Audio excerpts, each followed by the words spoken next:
Bom, boa tarde a todos e a todas, né? Então, daremos início a mais um mini curso do nosso programa de verão. Sim, para mim é uma honra, um prazer, uma honra, né?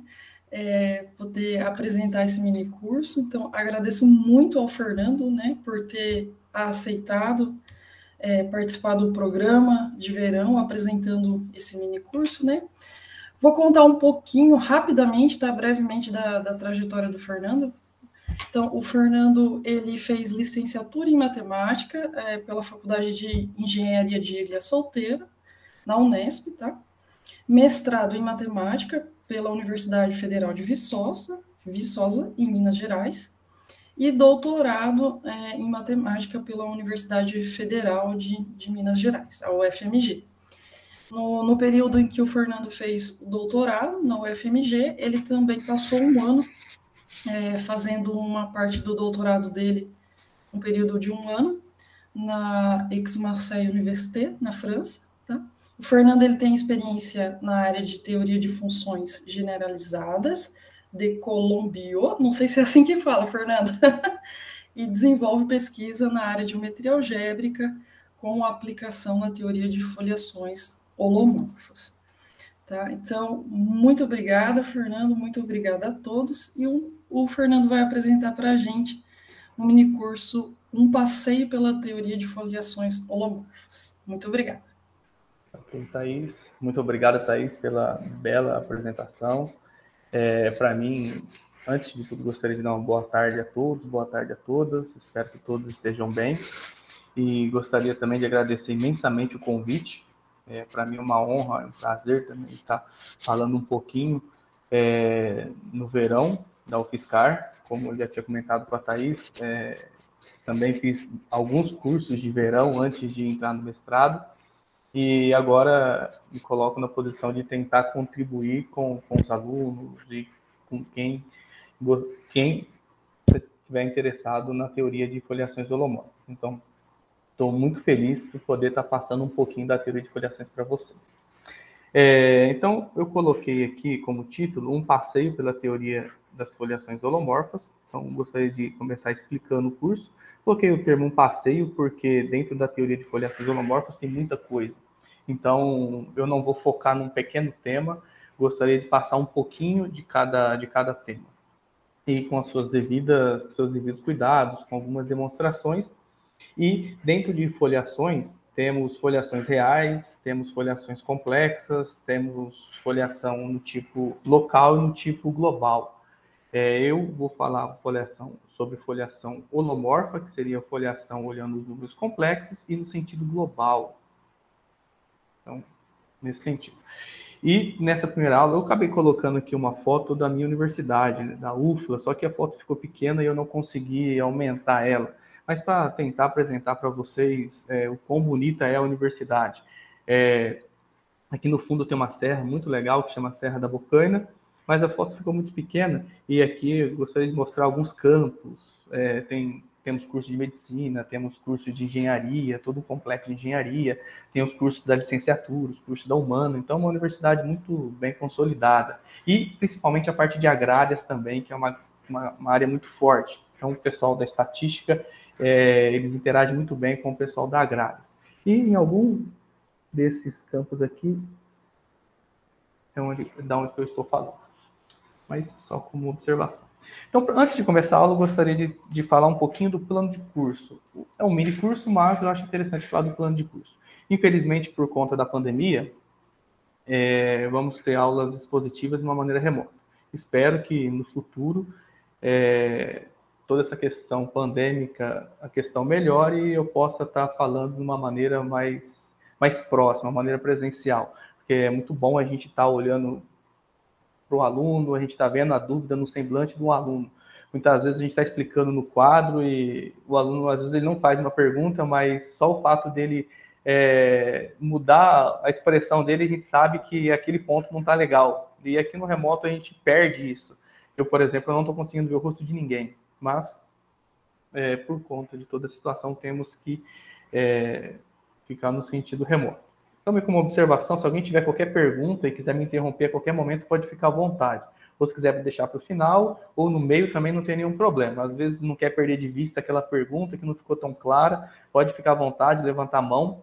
Eu sugiro que, se levantar a mão aí no GBit, eu acho que eu não vou ver, porque eu só estou olhando meu slide.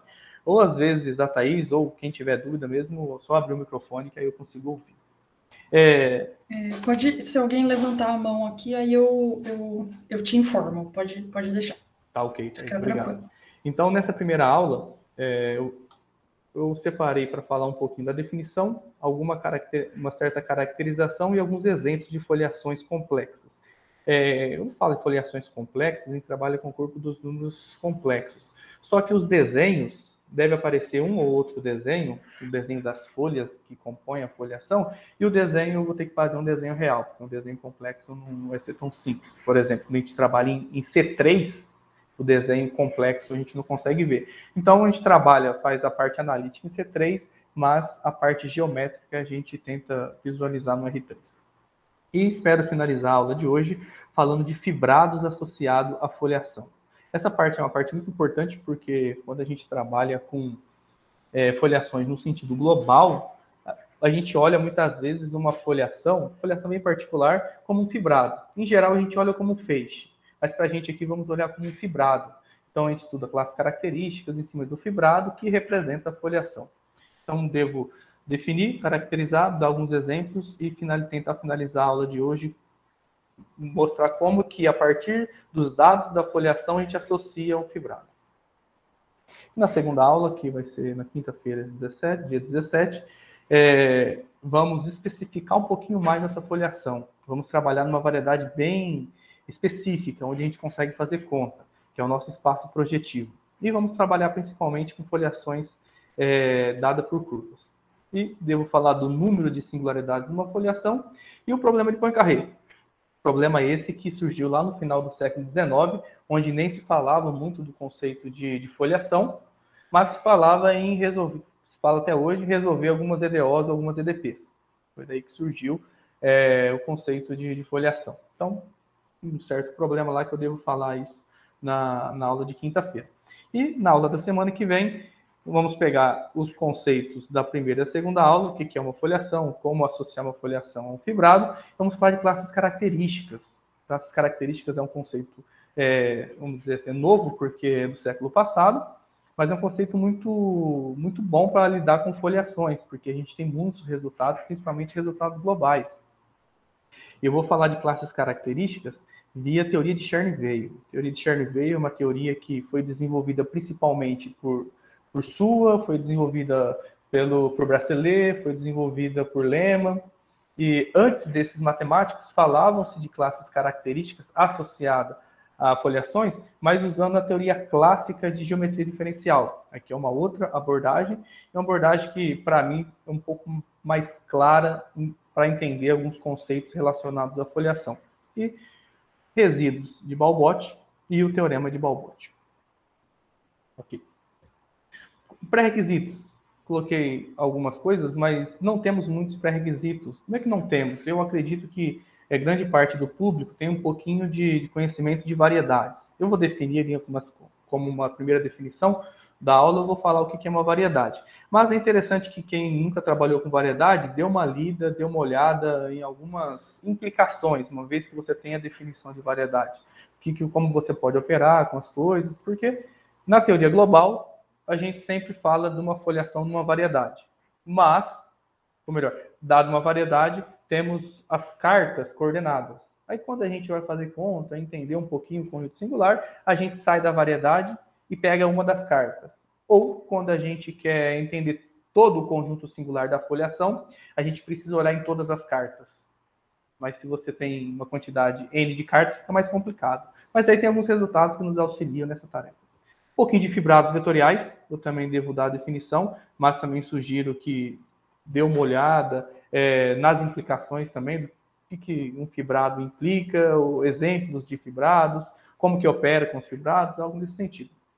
E casos particulares, quando você tem o fibrado tangente e o fibrado cotangente, as seções desses fibrados é o que a gente chama de campo vetorial ou forma diferencial. Então, se eu quero trabalhar com um campo, o campo mesmo lá do cálculo 3. Se eu quero trabalhar com um campo em termos globais, eu posso trabalhar com uma seção de um fibrado. Então, uso as técnicas de geometria algébrica para poder trabalhar com campo. E eu acho que o mais importante é a vontade de aprender. Então, quem não conhece teoria de foliações e tem vontade de aprender, gostaria de aprender, não é um conceito muito diferente. Eu acho que é um conceito muito tranquilo de aprender e bonito de se ver. Separei algumas referências. Essas referências eu separei quando eu estava preparando o curso. Depois, para as outras aulas, surgiram outras que eu acabei pensando, acho que eu posso falar desse resultado, posso falar daquele, e tive que acrescentar outras referências. Mas essas são as básicas, vamos pensar assim. Essa primeira é uma apostila, não sei se a gente encontra para poder comprar, mas possivelmente deve encontrar em algum sítio da internet, que é uma apostila do professor Márcio Soares, com o professor Rogério Moll, 2 professores da UFMG.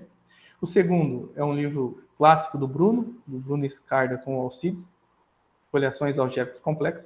Eu estou pegando um pouquinho de cada referência para poder falar desse curso. Esse terceiro é um livro do SUA, é um livro que eu aconselho como terceira ou quarta leitura, Foliações, porque eu vou usar ele mais na última aula. E ele lida com foliações em termos de feixe. Não é um conceito muito difícil, mas eu não estou dando essa abordagem. Em algum momento eu devo falar como define foliação através de feixe, mas eu não estou dando essa abordagem. E a parte de classes características desse livro é muito boa. Então, talvez como uma terceira leitura, ou quem estiver interessado em classes características, via a teoria de Chern-Weil. Essa referência número 4 é um artigo também do Soares, é um artigo muito bonito. Eu tenho alguns motivos para poder falar desse artigo. Eu devo apresentar um pouquinho das contas desse artigo na segunda aula. E esse artigo, eu li ele quando eu estava no meu mestrado, do primeiro para o segundo ano. Tinha acabado as disciplinas. E aí, em dezembro, fui conversar com o meu orientador e falou assim, gostaria que você lesse esse artigo e para a gente poder discutir em janeiro, fevereiro, quando a gente volta a poder trabalhar. Aí eu li o artigo e vi que a continha não era uma continha muito difícil, era uma continha de cálculo. Então, o Márcio teve uma sacada muito boa para dar uma resposta a um problema de Poincaré, uma conjectura de Poincaré. Então, usando uma ferramenta do cálculo, que ele considerou uma função do cálculo 1 mesmo, uma função real, derivou a função, estudou o comportamento da função, onde ela é crescente, onde ela é decrescente, e com isso conseguiu dar uma resposta positiva ao problema de Poincaré. Então, a conta não é muito difícil, só que o significado da conta é muito bonito. Então, a ideia que ele teve foi muito boa. E também o significado, que foi um dos primeiros artigos que eu li assim, com mais clareza, que tive mais entendimento. Essa referência número 5 é uma apostila do Rogério Moll, que ele deu um curso em 2006 também sobre foliações holomórficas. Então, algumas a gente encontra na internet, outras a gente consegue comprar. Eu tenho algumas aqui, se alguém precisar de alguma dessas referências, às vezes pode me escrever. Eu não sei se eu deixei o meu e-mail no início, mas qualquer coisa, a Thaís tem os meus dados, vocês podem ficar à vontade em corresponder. Então, introdução.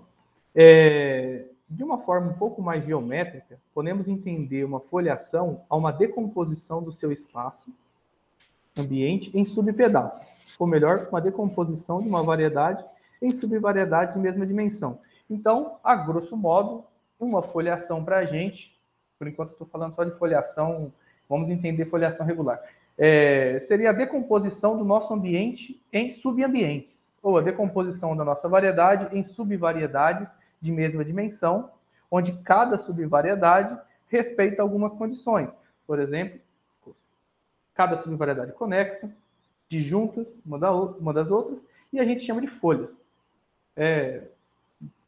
Podemos pensar no livro mesmo, né? Onde cada folha é uma subvariedade. Ou podemos pensar naquele salgado que a gente come ali na cantina. Se a gente for lá, possivelmente deve ter um salgado folheado. E quando a gente faz esse salgado, exatamente tem várias camadas. E uma camada sobre a outra. Ali não tem todo esse aspecto de junto, uma encosta com a outra, mas é algo nesse sentido, estudar foliações. Um dos primeiros exemplos de foliações. Podemos pensar num campo vetorial, ou numa equação diferencial dessa forma, onde x é um campo. Se eu encontrar a solução, que seria o x, a solução vai ser uma curva, e o prolongamento dessa curva, o prolongamento dessa curva, vai ser um exemplo de foliação. Então, quando a gente trabalha com essa equação diferencial, muitas vezes a gente estuda se ela tem ou se ela não tem solução. Sob certas condições, a gente tem teoremas que garantem, né, solução. Mas, seria como primeiro exemplo, você tem um campo de vetores, e geometricamente, o que seria? Podemos pensar assim, uma foliação dada por campos. Aqui você tem campos de vetores, você procura a solução, ou seja, você procura curvas que têm esses vetores como vetores tangentes. Mas de forma que isso aconteça na sua variedade toda, ou no seu ambiente todo. Então você vai folhear por curvas, vamos pensar assim. Então, como introdução, campos de vetores induz foliações por curvas. O conceito de foliação já era tratado no século XIX, por Poincaré e por Poinlevé.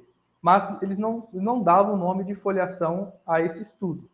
Eles estavam interessados em encontrar a solução de algumas EDPs. Já na década de 1930 e 1940, esses dois matemáticos, Erdmann e Reed, desenvolveram muito bem a teoria de foliação. A ideia era um nome como teoria de foliação, mas eles trabalharam com foliação real. Aí o termo foliação complexa já era estudado, mas não era muito bem desenvolvido. Então isso veio acontecer mais para as décadas de 60 e 70. E uma notícia boa é que grande parte dos matemáticos que estudam a teoria de foliações hoje em dia, grande parte trabalha no Brasil. Então a gente tem um grupo muito forte no INPA que trabalha sobre teoria holomorfa de foliações, de maneira global, de maneira local, no INPA, na Federal Fluminense, na Federal do Rio de Janeiro. Então, inclusive, o INPA formou muitos matemáticos que desenvolvem pesquisas na teoria de foliações. O FMG também desenvolveu muitos matemáticos que trabalham com foliações. Então, em Minas, tem algumas pessoas trabalhando com teoria de foliações, e algumas dessas pessoas que formaram foram para o Norte, foram para o Nordeste, e desenvolvem teoria de foliações. Então, quem quiser trabalhar com teoria de foliações, no Brasil é um bom lugar. Na Europa temos matemáticos? Tem também, mas acredito eu que no Brasil a gente encontra mais pessoas para poder debater, mais pessoas para poder conversar a respeito dessa teoria que só vem crescendo. E tem muitos problemas para poder resolver. Espero, na última aula, falar de alguns problemas abertos na teoria de foliações que podem ser atacados. Então, primeiras definições. O primeiro conceito que eu gostaria de definir é o conceito de variedade. É um conceito que quem trabalha com matemática, em algum momento da vida, deve se deparar com essa definição. Ou, às vezes, em alguma disciplina que fez na graduação, ou no mestrado, ou até no doutorado, o conceito de variedade, que podemos pensar que é um conceito que generaliza o conceito de superfície. Mas o conceito de variedade de uma certa dimensão,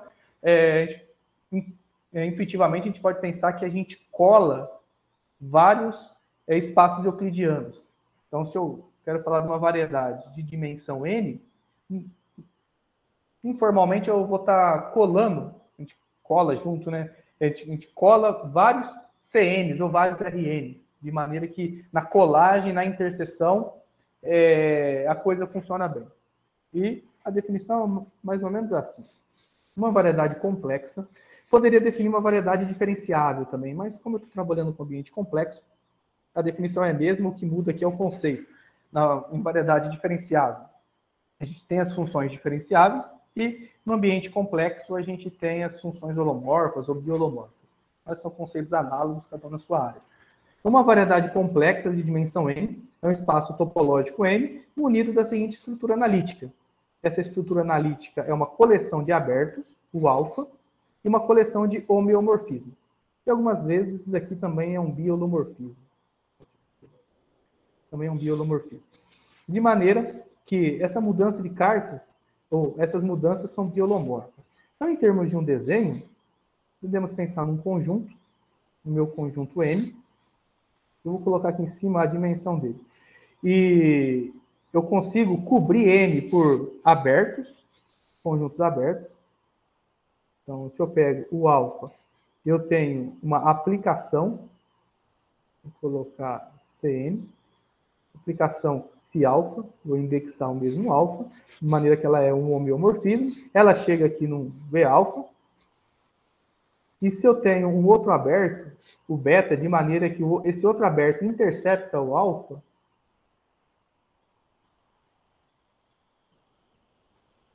o beta, eu vou no outro CN. Então, essa mudança aqui, deixa eu colocar os conjuntos, desenhar os conjuntos. Então, aqui é o meu V-alfa, que seria a imagem de U-alfa por V-alfa. E em azul, eu vou ter a imagem de U-beta por Phi-beta.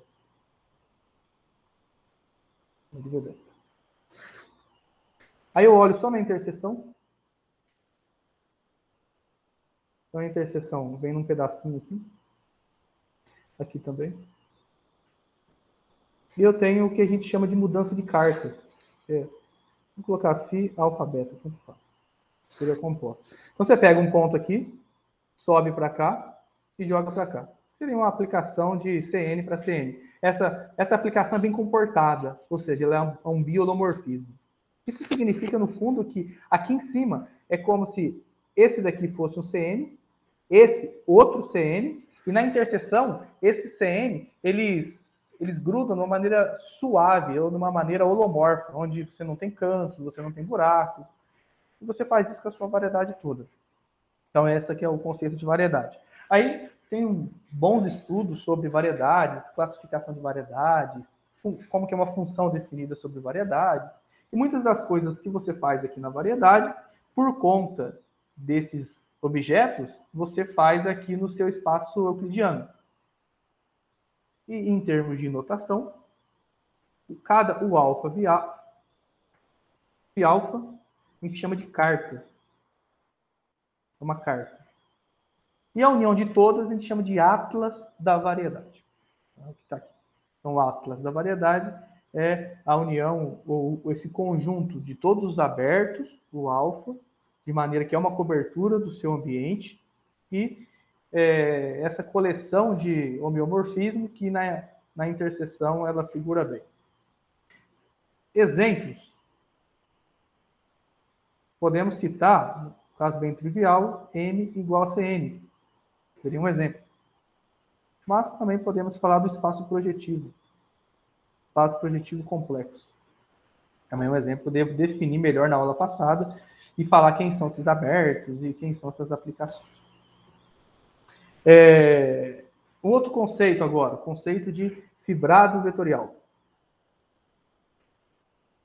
Então, fibrado para a gente, eu procurei definir esses conceitos porque grande parte, principalmente nas próximas aulas, eu devo estar falando assim, muito natural do fibrado associado a uma foliação. Então, considere M uma variedade complexa, um fibrado complexo, fibrado vetorial complexo, de posto R sobre M, é um outro espaço topológico, em alguns lugares chama de espaço fibrado, de maneira que eu tenho uma projeção desse espaço fibrado para o seu ambiente, e de maneira que satisfaz essa condição.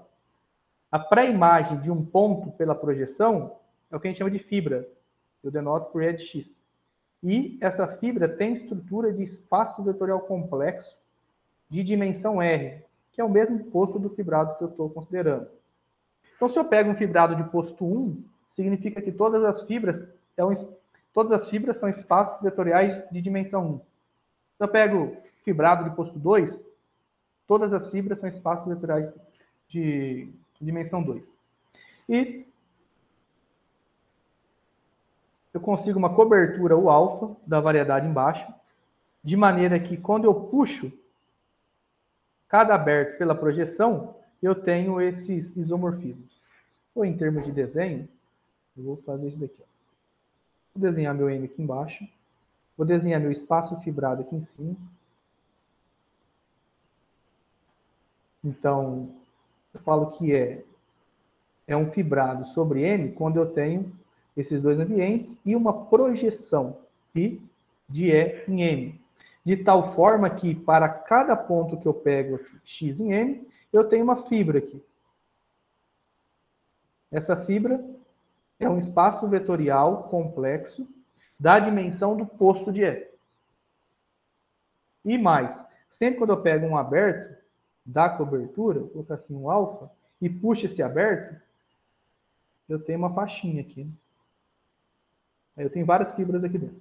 Então eu tenho esses isomorfismos, que vai de π-1 de U alfa até o alfa cartesiano, tal dos θ alfa.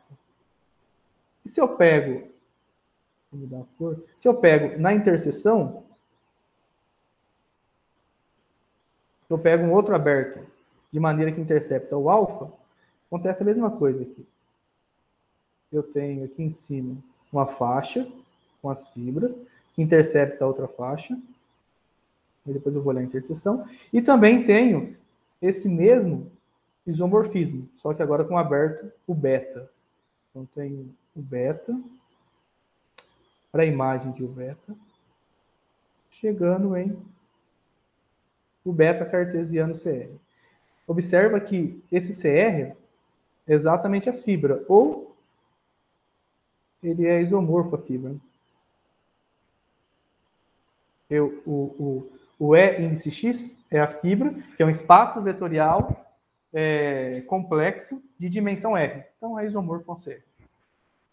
Então, agora, quando eu olho na interseção, vou colocar assim, vou restringir a interseção, eu tenho uma ligação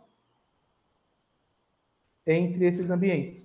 Essa ligação que a gente chama de funções de transição, que eu pego um ponto P aqui na interseção, um vetorzinho V, e eu vou levar aqui, estou levando aqui, num parzinho P, θ alfa beta, calculado em P, aplicado em V. Então, essa aplicação. Então, na definição, não preciso dessas transições. Que eu não coloquei aqui. Mas, uma vez que você tem essa definição, você tira essas aplicações de transição. Aí, essas aplicações de transição, muitas vezes, ela caracteriza o fibrado. No seguinte sentido, se você tem um fibrado, você tem essas aplicações. Ou, uma maneira de construir fibrado é você considerar essas aplicações. Falei de fibrados vetoriais, mas tem sentido falar em fibrado só. Quando a gente fala só de fibrado, não necessariamente vetorial, é que a fibra não tem estrutura de espaço vetorial. Mas, no caso aqui, vamos trabalhar só com fibrados. Exemplos de fibrados. Dois exemplos simples, que a gente usa bastante, é o fibrado tangente. Um deles. Como que a gente constrói o fibrado tangente? Se você tem uma variedade M, a cada ponto de M, você tem um espaço vetorial bem definido. Que é um pontinho P, TPM. Se você pega outro ponto, você tem outro espaço vetorial, T, Q, M. Então, você considera esse espaço fibrado como a união, pode ser uma união disjunta, de todos esses espaços vetoriais. Então, eu coloquei aqui E, mas nesse caso, a gente denota simplesmente por T de M. Então, T de M é o fibrado cujas fibras são os espaços vetoriais. Aí você tem a projeção, a coisa funciona bem. Um outro fibrado, também que a gente usa muito, serve como espaço de parâmetros, é o fibrado grassmanniano. Que você tem a sua variedade, M, fibrado grassmanniano, vou denotar por GKN, que ele é o conjunto de todos os K-planos no espaço tangente. Então, você tem um espaço tangente, T, P, N. Se a sua variedade é de dimensão N, isso aqui é um espaço vetorial também de dimensão N. Então, você considera todos os K-planos aqui dentro. Aí, essa consideração te dá o que a gente chama de fibrado grassmanniano. Um outro exemplo de fibrado Um exemplo mais geométrico agora. Uma maneira de você fibrar S1. A gente obtém objetos que a gente conhece. Vou tentar fazer o desenho, mas não sei se vai ficar bom. Se eu tenho S1, da nossa circunferência, eu posso fibrar S1 por retas transversais a S1. Seria algo mais ou menos nesse sentido. Então, uma reta, outra reta, outra reta, outra reta, outra reta. Então, eu obtenho o nosso cilindro. Então, posso pensar no cilindro como uma fibração por retas de S1. É uma maneira. O toro ele é uma fibração de S1, só que não é um fibrado vetorial. Eu posso colocar em S1, um desenho 3D, não sei se vocês estão me vendo, mas eu posso fibrar S1, vamos dizer assim, por outros S1s. Aí o que eu vou obter é um toro. Então, o toro é uma fibração de S1 também. E por aí vai, temos muitos exemplos de fibrados. Bom, agora, falar um pouquinho sobre operações de fibrados. Vou passar essa parte um pouco rápido, até por conta do tempo. Mas, uma vez que eu tenho fibrado, a gente viu na definição que um fibrado ele é constituído de fibras. E para a gente, cada fibra é um espaço vetorial. Então, se eu quero dar operações nesse fibrado, ou nos fibrados, quando eu pego dois fibrados, basta eu dar operações nas suas fibras. Ou seja, basta dar operações nos espaços vetoriais. Então, fibrado dual. Isso é muito útil para a gente. Eu falei para vocês do fibrado tangente, de uma variedade. O dual do fibrado tangente é o fibrado cotangente. Então, fibrado dual. Basta eu dualizar cada fibra. Pego a fibra E de X, considero o seu dual, faço a união de todas esses espaços vetoriais, eu tenho o que a gente chama de fibrado dual. Uma vez que eu pego dois fibrados, eu estou chamando de eta e estou chamando de teta. Posso operar eles. Soma de Whitney. Faço a soma direta das fibras. Aqui faltou a união. União de X pertencente a... Não, tá certo. Aqui eu não estou destacando o fibrado, eu estou destacando a fibra do fibrado. Essa é a fibra desse fibrado aqui, ó. É soma direta com F. Então, ele tem por fibra, soma direta com F, X, que é definido, vou botar dois pontos aqui, como a fibra do primeiro, soma direta com a fibra do segundo, sentido espaço vetorial.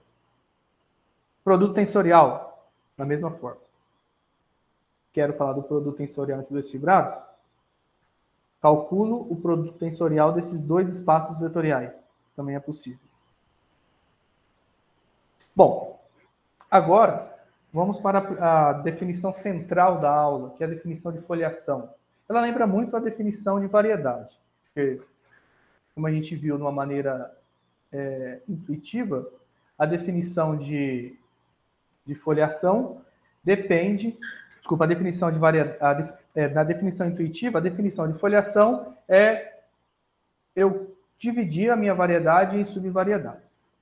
Então, seja M uma variedade complexa de dimensão N, uma foliação holomorfa de dimensão K, ou muitas vezes a gente usa o termo codimensão para falar da foliação, que seria o complementar.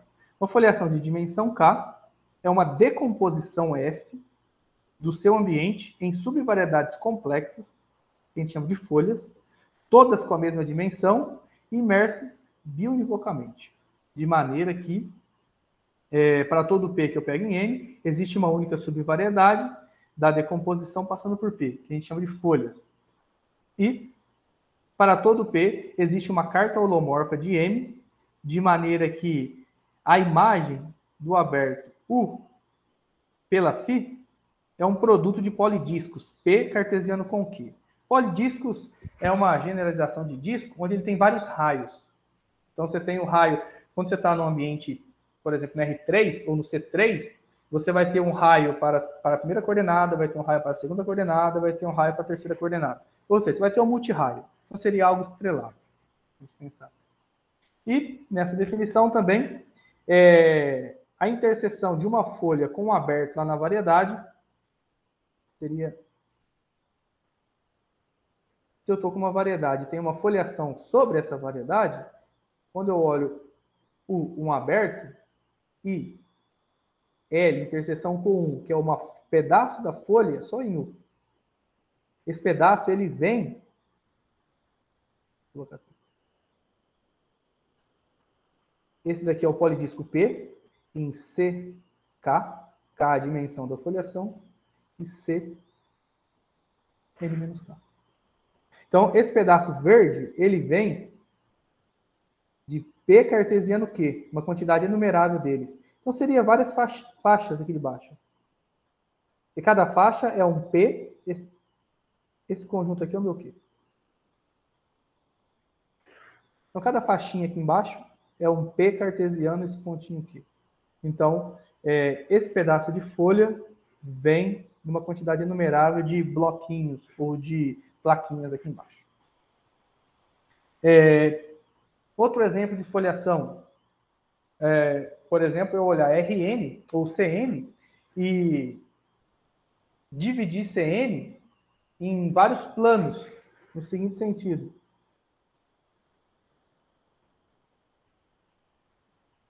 Vou desenhar meu Cn. Nesse Cn, eu vou estar olhando o meu chão aqui embaixo, que são esses dois eixos, como CK, e aqui em cima com C, N menos K. Então, pego uma certa altura, C, e considero um plano paralelo ao chão na altura C. Pego uma outra altura. Pego uma outra altura. Então, é uma maneira de foliar seu CN com planos de dimensão K. Poderia foliar, por exemplo, por retas, por plano de dimensão 2, dimensão 3. Aí seria uma maneira. Bom, tendo um pouco a noção do que é uma foliação, podemos associar uma foliação a uma distribuição de planos. Porque cada folha, vamos pensar em curvas, né? Um exemplo de foliação, sem falar quais são as funções que define. Um exemplo também poderia ser, se eu olho o C2, posso foliar por curvas dessa forma.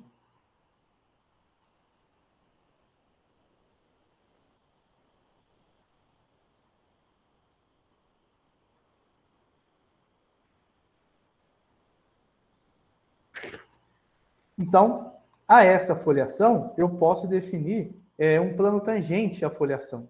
Uma foliação F de dimensão K em uma variedade M induz uma distribuição de planos. Distribuição de planos é uma maneira de você apresentar os planos. E essa distribuição de planos, ela vem da foliação da seguinte forma. A cada folha, esse daqui é uma folha. A cada folha, eu considero o espaço tangente dessa folha. No meu desenho, eu tenho uma foliação por curvas. Então, o espaço tangente são retas. Então, seria uma distribuição de planos de dimensão 1. Essa seria a distribuição de planos. Então, a distribuição de planos que vem da foliação é considerar o plano tangente a cada folha. Essa distribuição de planos, ela também tem estrutura de fibrado. E mais, estou denotando essa distribuição de planos por TF, para fazer referência que é o tangente da foliação. Ela tem estrutura de fibrado, e mais, ela é um subfibrado holomorfo do fibrado tangente.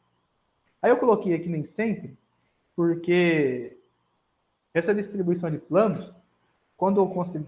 Isso é verdade, que essa distribuição de planos é um fibrado, quando a minha foliação ela é de dimensão 1. Quando ela é de dimensão 2, 3, 4, 5, não necessariamente essa distribuição de planos ela é um fibrado. Aí ela é uma generalização de fibrado que a gente chama de feixe. Mas para a gente, vamos usar só o termo fibrado. Já tá bom.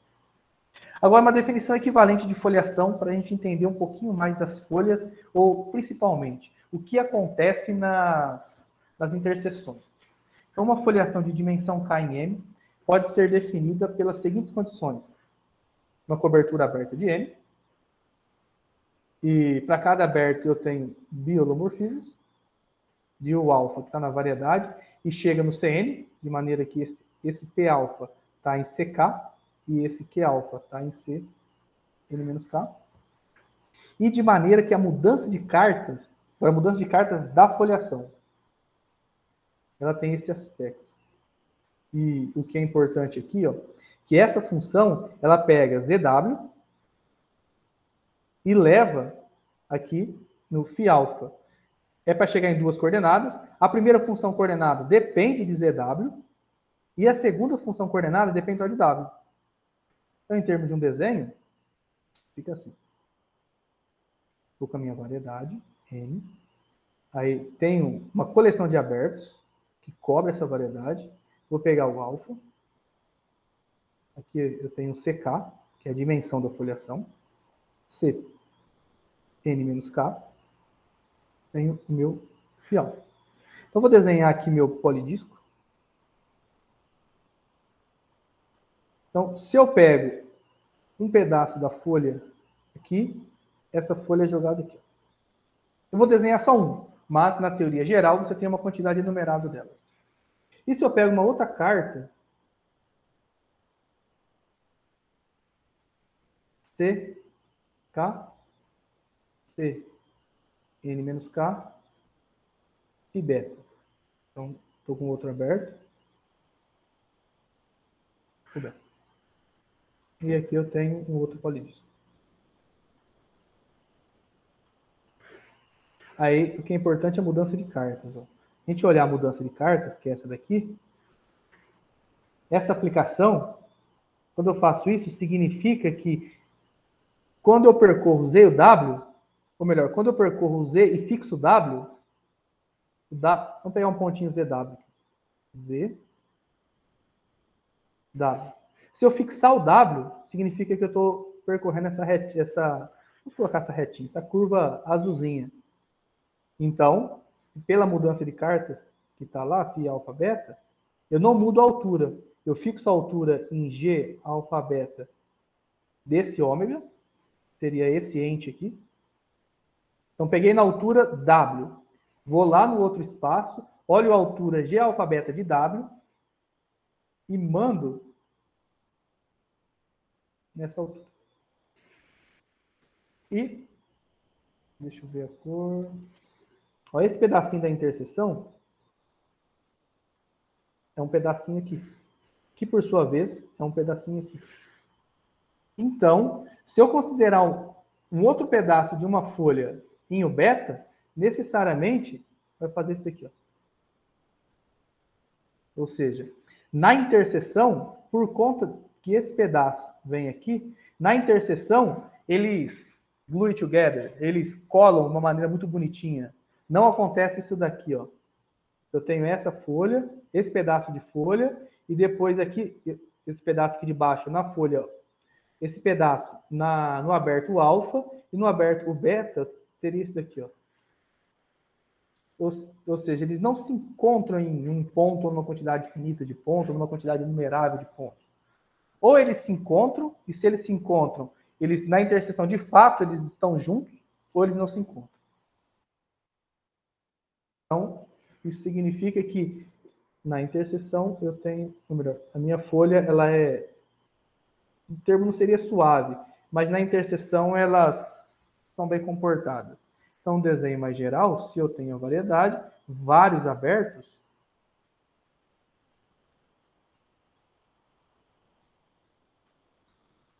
a folha ela é única. É isso. Aí você acaba folheando. Cada um desses está como uma curva, mas é um ente de dimensão K. Esse foi um desenho que eu coloquei para não esquecer, depois eu tiro. Outros exemplos de foliações, agora exemplo um pouco mais formal.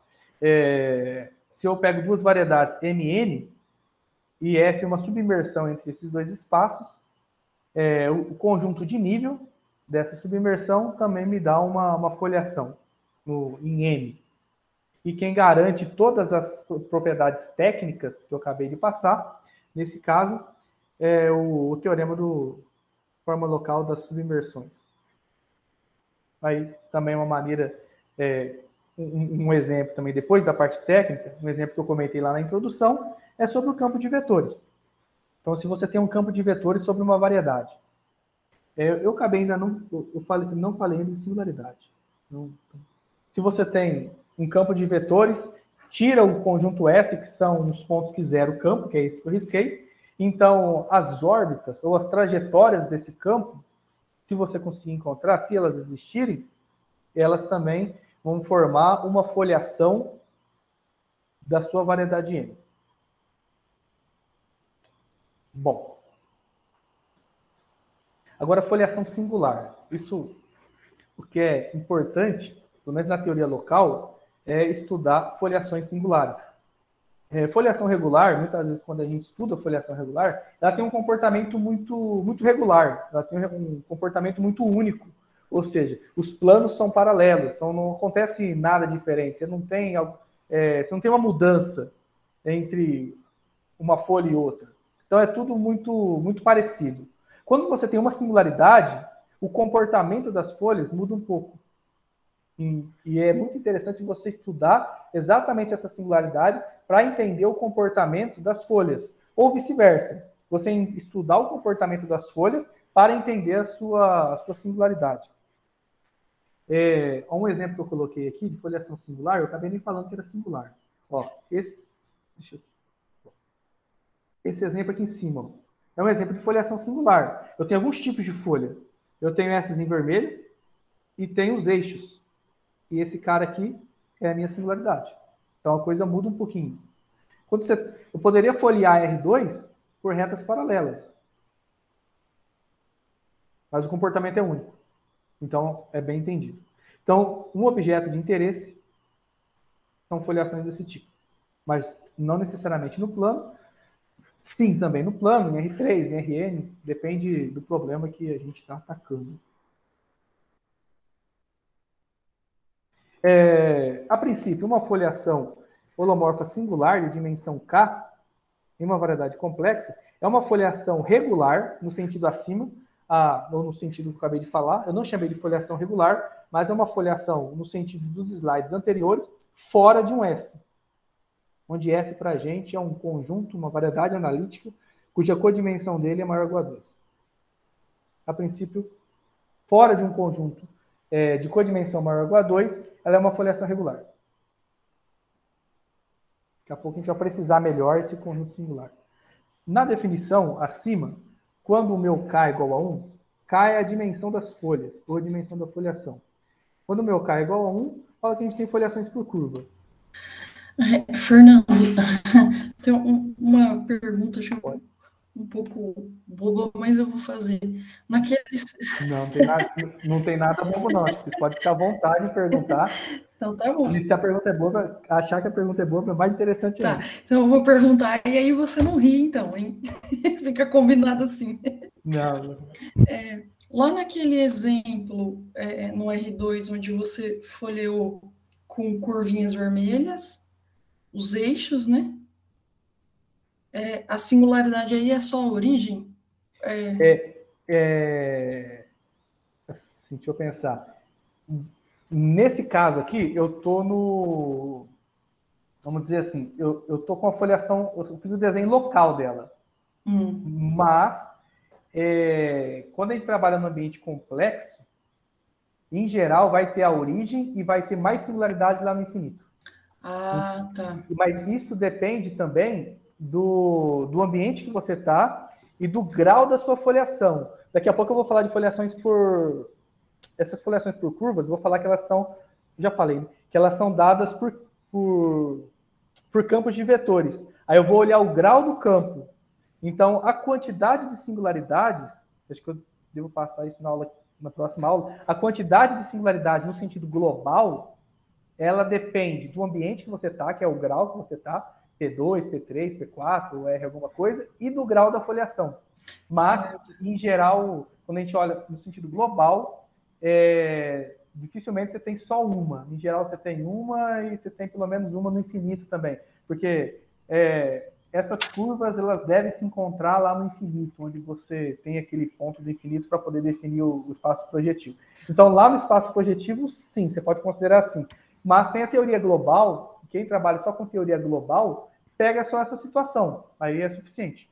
Mas aí você pega aquela equação global, você pode olhar ela global e você consegue encontrar mais singularidade. É porque eu fiquei pensando, mas acho que não. Pelo que você explicou, acho que não. Então, que a origem seria uma singularidade. Tem alguma relação, porque ela é uma singularidade quando a gente considera a variedade dada pela união dos eixos, né? Ou não são coisas distintas, né? Porque, no caso, a minha foliação está sobre a variedade. Então, a variedade teria que ser, para mim, aqui todo o C2, por exemplo. O C2, tá. Beleza, obrigada, Fernando. Não, nada. Aí, qualquer pergunta pode ficar à vontade. Não me incomoda interromper. Obrigada. Nada. Certo.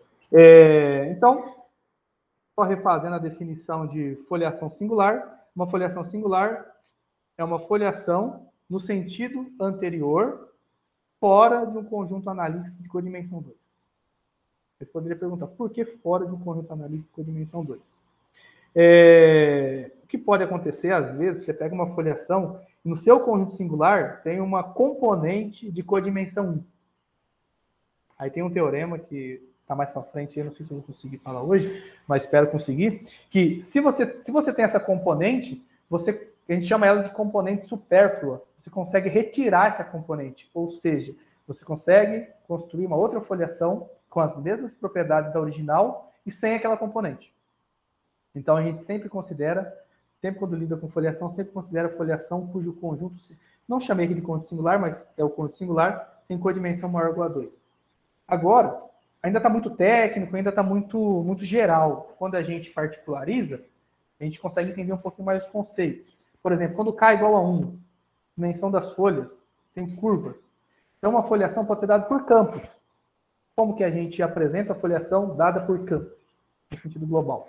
Uma coleção de abertos e uma coleção de campos. Em cada aberto eu tenho campos de vetores holomorfos.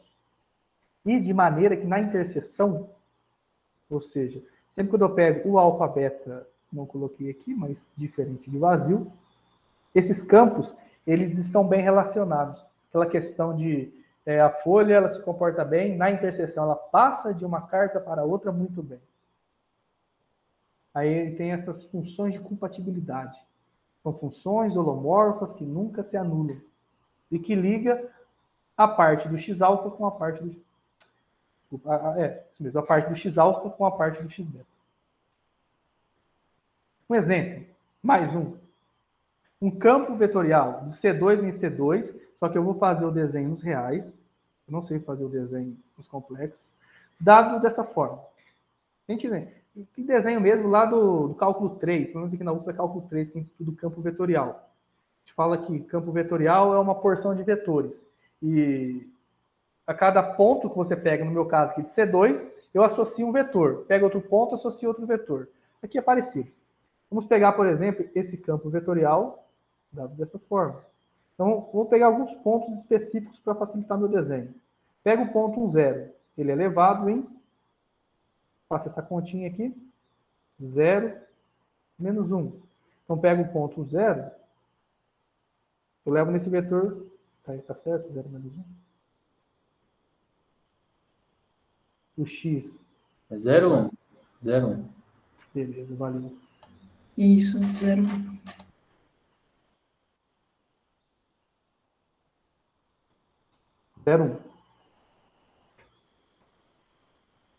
Então, pego o ponto 1, 0, que está aqui, e associo o vetor 0, 1. Pego outro ponto, por exemplo, o ponto 1, 0.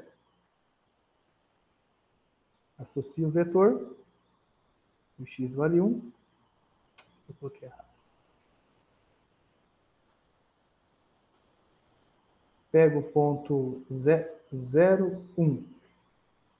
Vou associar. O x vale 0 e o y então vai ficar menos 1, 0. Então, peguei esse pontinho aqui, que é o ponto 0, 1, associo esse vetor. Se eu pegar esse outro ponto, eu vou associar esse vetor. Então, essa é a distribuição de vetores. Esse é o campo vetorial. Se eu pegar esse ponto aqui, eu vou associar esses vetores aqui. Aí eu pergunto, será que tem uma curva de maneira que tem esses vetores como vetores tangentes? É que aqui eu já sei a resposta, né? Mas uma maneira de descobrir isso é transformar era encontrar, vamos dizer assim, a curva integral desse campo, ou a trajetória desse campo. Jogar lá para EDO e resolver uma EDO. No caso, é uma circunferência.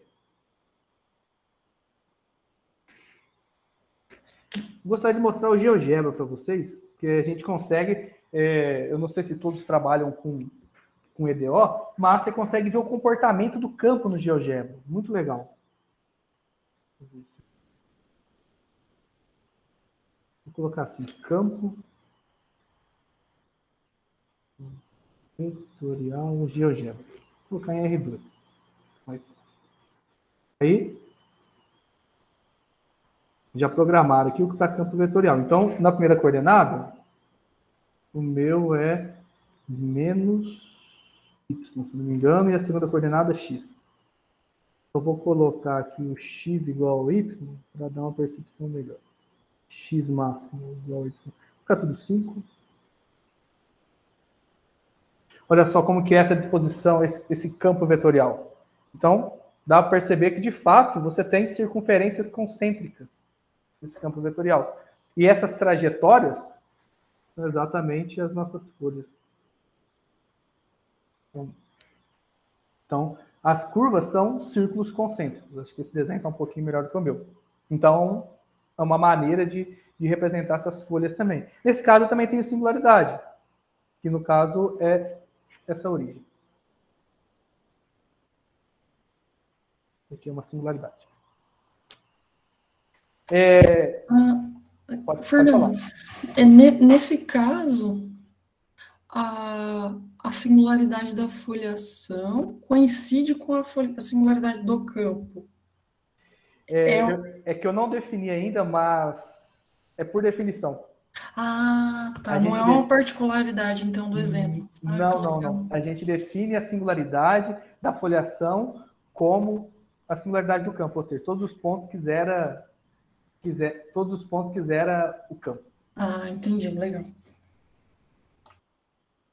Um outro exemplo, esse é um pouco mais simples, mas quando você pega um vetor fixo, aí você dá um campo vetorial bem tranquilo. Como funciona esse campo vetorial? Você pega um vetorzinho V. A todo ponto, você coloca esse mesmo vetor. Você translada esse vetor para esse ponto.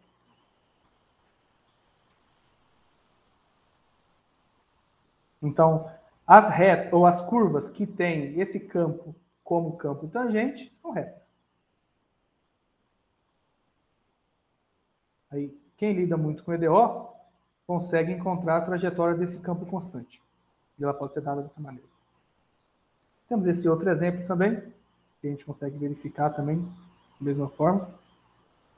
Que se você pega esse outro campo, a trajetória é dada dessa forma. É um campo linear. Então, para campo linear, em termos de EDO, você consegue resolver a EDO e a trajetória tem esse aspecto aqui que é exponencial. Bom, agora respondendo a pergunta da Thaís sobre a singularidade do campo conhecido com a singularidade da foliação. A gente define dessa forma. Definimos para cada alfa, então estou definindo localmente para cada alfa, S alfa, todos os pontos no aberto alfa de maneira que zera o campo. E a união de todos, a gente chama de conjunto singular da foliação. Por enquanto eu não comentei ainda, mas foliações de codimensão 1 podem ser definidas de maneira análoga, trocando campos por formas também. Agora, e se eu considerar um conjunto, uma foliação de dimensão 2, 3, 4? Por isso que surgiu a dúvida da Thaís. Eu não precisei ainda quem é o conjunto singular da foliação. Não é uma tarefa muito simples. Quando eu lido com o campo, tá aqui. mais fácil. Mas quando a foliação é dimensão 2, 3, 4, é um pouquinho mais complicado. Mas a gente tem abordagem em termos de feixe. Então, só vou fazer um comentário que se você tem uma variedade M, e eu considero o feixe tangente da variedade, vamos denotar dessa forma, ΔM. Uma foliação de dimensão K é um subfeixe do feixe tangente. Um subfeixe F do feixe tangente, de maneira que ele é integrável, ou seja, de maneira que ele respeita o colchete de Lie. Quando eu calculo o colchete de Lie em cada stalk, ainda pertence a f de x. Se ele não satisfazer essa propriedade, a gente chama só de distribuição. Então, uma foliação em termos de feixe é um subfeixe do feixe tangente de posto K, posto fixo, de maneira que satisfaz a função de Frobenius. Aí, com isso, a gente tem uma sequência exata curta de feixes. Feixe F, eu vou no feixe tangente, e aqui surge um feixe normal, que seria o quociente dos dois. Deixa eu colocar essa notação. NF seria o feixe normal da foliação, que é definido para eu poder ter essa sequência exata. Aí eu defino o conjunto singular, vou colocar assim, ó, singular de F, como o conjunto singular de um feixe. Vou colocar 2 pontos. Eu não vou escrever aqui não, mas o conjunto singular de um feixe são todos os pontos onde esse feixe deixa de ser localmente livre. Então, um feixe é localmente livre quando ele é isomorfão fibrado. Só que nem sempre isso acontece. Então, quando esse feixe normal deixa de ser localmente livre, melhor, ele deixa de ser localmente livre exatamente nos pontos singulares. Então, se a gente quer estudar, indo lá para a terceira aula, se a gente quer estudar foliação no sentido global, você foca nas singularidades. E focar nas singularidades é estudar esse feixe aqui, que é ele que mede as singularidades da foliação. Então, fora da singularidade, a gente vê que classes características desse feixe vale zero, o tal do teorema da localização. Ou seja, as classes características desse feixe, que te dá informação sobre classes características da foliação, localiza no conjunto singular. Então, a gente estuda só em torno das singularidades e localizando esse feixe.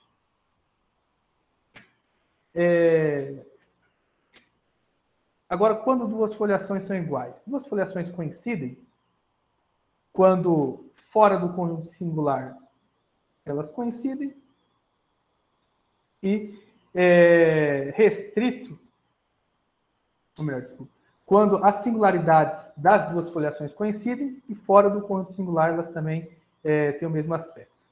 Eu não vou abordar muito, porque a gente pode usar essa definição em termos de campos, aí a gente olha um campo dependendo do outro, mas o que eu gostaria desse resultado é apresentar essa proposição que vem justificar essa hipótese. Quando eu defini conjunto singular, eu defini que o conjunto singular, ou esse S, que eu estou chamando de conjunto singular, ele tem que ter codimensão maior ou igual a 2. Essa proposição prova exatamente isso. Então, se eu tenho F, uma foliação singular por curvas em N. Então, existe uma outra foliação, vou chamar de F1, de maneira que ela não é trivial, ela não tem componente trivial, vamos dizer assim. Ou seja, as componentes irredutíveis dessa foliação que existe têm codimensão maior ou igual a 2. O conjunto singular de F1 está contido no conjunto singular da F. E fora do conjunto singular maior, vamos dizer assim, F1 coincide com F. E mais, a gente gosta muito na matemática. Essa F1 é única. Ou seja, se existe F2, uma outra foliação satisfazendo A e B, ela é igual a F1. Então, essa proposição fala, se você toma uma foliação e ela tem uma componente de codimensão 1, considere F1. Então, todos os trabalhos a gente não cita, é um resultado básico. A gente considere a foliação cujo conjunto singular é maior ou igual a 2, para evitar essas coisas. Então, a demonstração não é muito difícil, mas o que a gente faz? No fundo, a gente pega os dados que definem a foliação F, deixa eu colocar aqui, eu estou considerando foliação por curvas. Então, eu sei que ela é induzida por campos. Eu defini lá atrás. Então, eu considero os dados que definem a foliação. O campo, o aberto e as funções que ligam o campo. E olho o conjunto singular vou dividir ele como está aqui em cima. As componentes de codimensão 1. Esse aqui seria o meu W1. E S. Outras possíveis componentes. Aí eu vou dividir a prova em dois casos. Pego um ponto aqui e pego um ponto aqui. E a ideia é construir uma outra F1, ou seja, construir um outro campo de maneira que ele é bem comportado. Então, eu pego um ponto em W1 e um aberto em torno desse ponto. Então, peguei um pontinho aqui e considero um aberto. Aí eu posso considerar esse aberto. Pode ser que ele não esteja contido numa carta, mas posso aumentar a carta, ou diminuir o meu aberto e faço ele, eu considero ele contido numa carta para eu poder saber onde trabalhar, para eu ter coordenadas. E olho essa interseção. Então seria o que eu vou pintar de verde, que seria as componentes de codimensão 1 do campo em UP. Aí cada componente dessa tem codimensão 1. Então, posso entender ela como sendo dada como zero de uma função. Então, cada WI é a variedade de algum FI. Aqui com uma observação. Pode ver que essa união, essa interseção é a união de, coloquei R variedades. E cada uma tem o seu FI. Então, ela pode ser dada também como a variedade de F, onde F é o produto das F1, F2 até FR.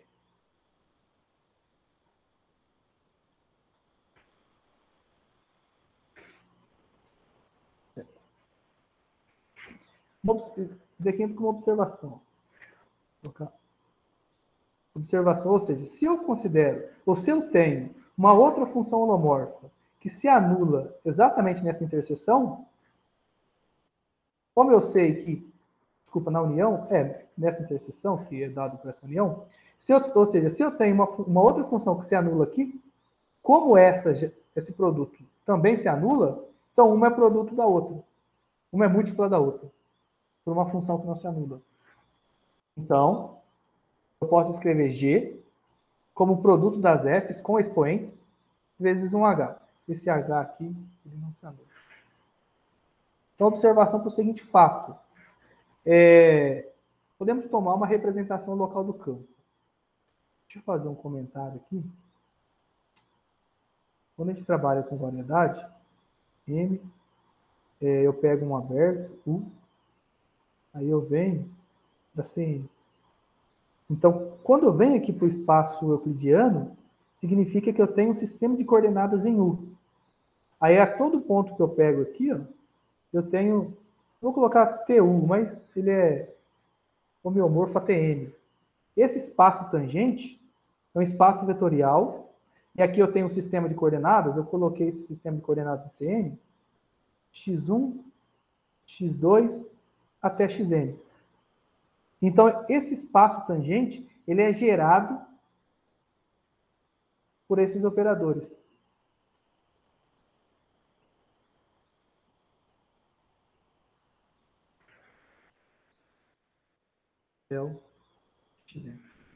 Então, um campo de vetores, como ele é uma seção do tangente, ele, em termos de álgebra linear, se ele é uma seção do tangente, significa que ele é uma combinação linear dessa base. Então, por isso que a gente consegue escrever o x-alfa, restrito ao alfa, como essa base, e os AIs que me dão essa combinação linear. E, observação, o WI, ele é o conjunto singular de X. Isso, ele é o conjunto, desculpa, ele é o conjunto singular de X. Então, x-alfa se anula aqui. Se x-alfa se anula, x-alfa, vamos colocar em termos de base. Eu poderia escrever isso daqui assim, ó, A1, A2, como a gente faz lá em álgebra linear, AN, e coloca uma base aqui embaixo. A base que eu destaquei aqui embaixo. Seria só as coordenadas. Então, se eu tenho que x-alfa se anula aqui, significa que o A1 se anula aqui. significa que o A2 se anula aqui, o AN se anula aqui. Se o A1 se anula aqui, usa essa informação. Então, o A1 se escreve como essa combinação. Então, eu tenho aqui o A1, vou colocar assim, F elevado a um N, para fazer referência a esse pedaço, vezes um B1, fazer referência ao H. Mas como todo o X-alfa se anula aqui, não só o A1 se anula, como o A2 e todas as outras coordenadas. O A2 se anula aqui. Então, eu tenho B2. O A3 e o AN. Então, aqui eu monto as coordenadas de um outro campo. B1, B2, B3 até Bn. E se a gente observar, esse H, ele não se anula nessa parte aqui. E essa parte W1, interseção com o P, é a parte, vamos dizer, problemática. É a parte onde tem componente de codimensão 1. Eu estou construindo Bs, ou seja, coordenadas de um outro campo que não se anula nessa parte problemática. Então, com isso, a gente pode escrever o X-alfa como os Fs vezes um outro X, um outro campo, XP', onde as coordenadas dele são aqueles Bs que eu destaquei assim. E ele satisfaz essas duas propriedades.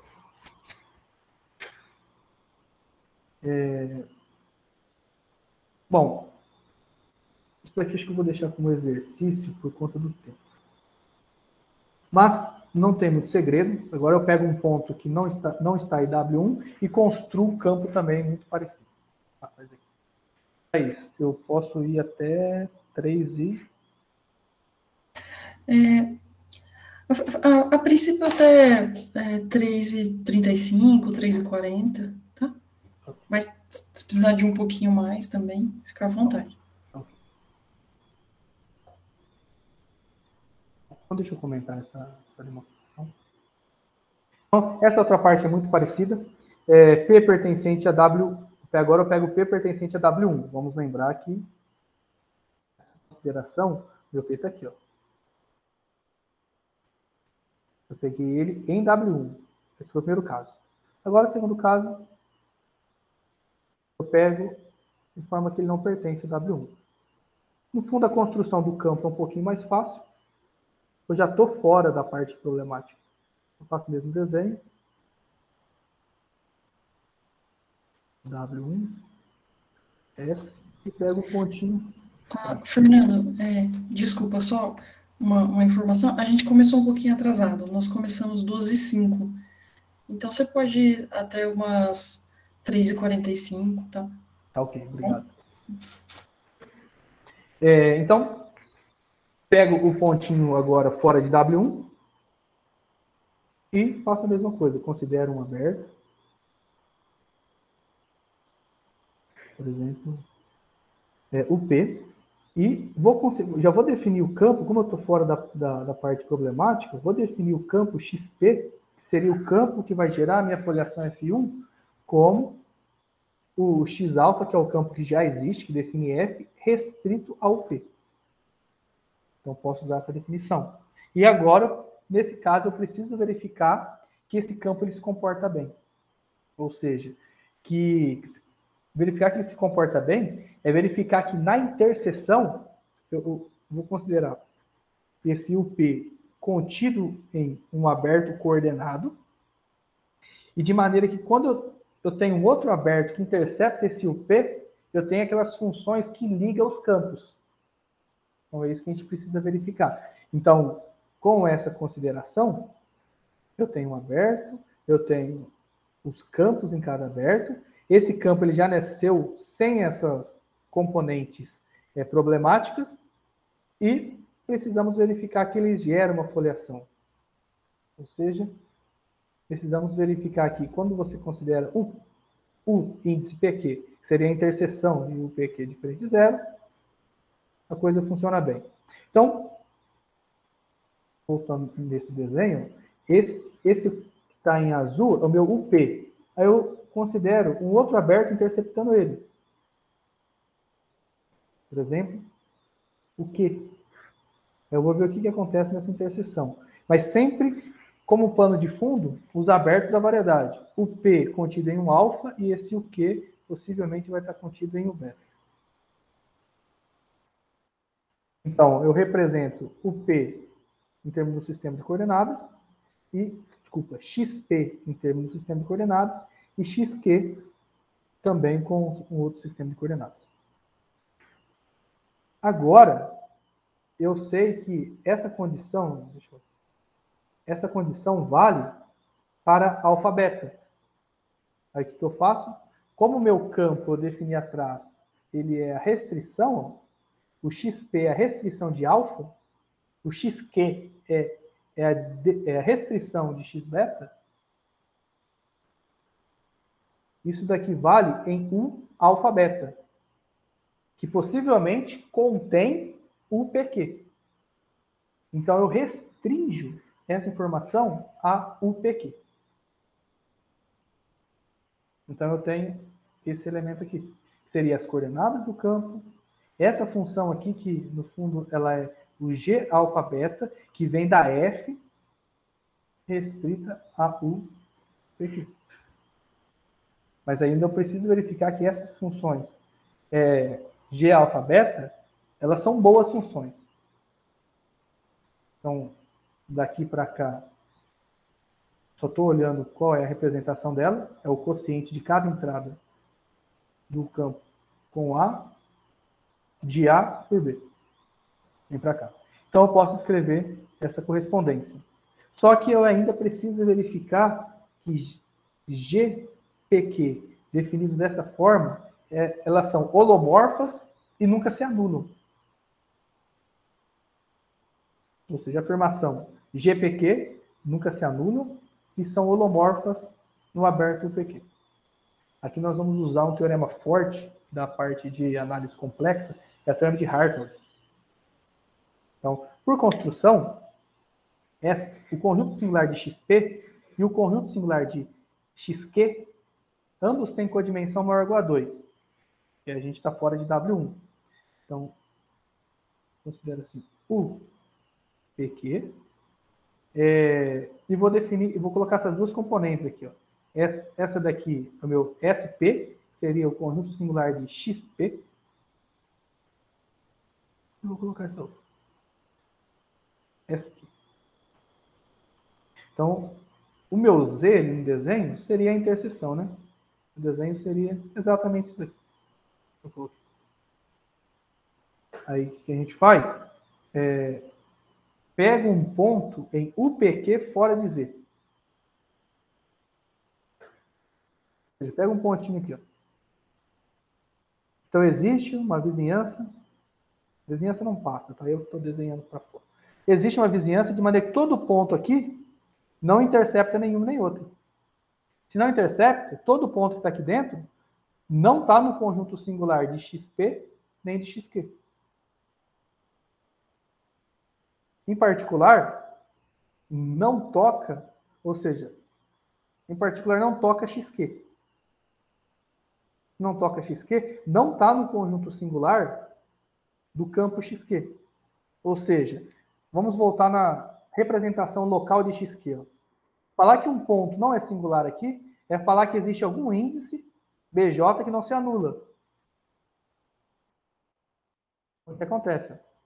Existe algum índice J, de tal forma que BJ nesse ponto não se anula. Então, esse elemento aqui é holomorfo. Essa função é holomorfa, porque o denominador não se anula. Se o denominador se anulasse, seria uma função meromorfa. Então, ela não se anula. Então, ela é holomorfa aqui. Fora de Z. Eu peguei o ponto fora de Z. Aqui que entra o teorema de Hartrott.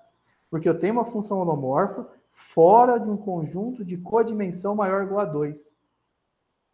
Então, o teorema de Hartrott fala que, nessas condições, eu consigo estender, ou seja, existe uma extensão dessa função para Z, uma extensão holomorfa. Então, essa função ela é holomorfa em um PQ. E eu preciso mostrar que essa função não se anula.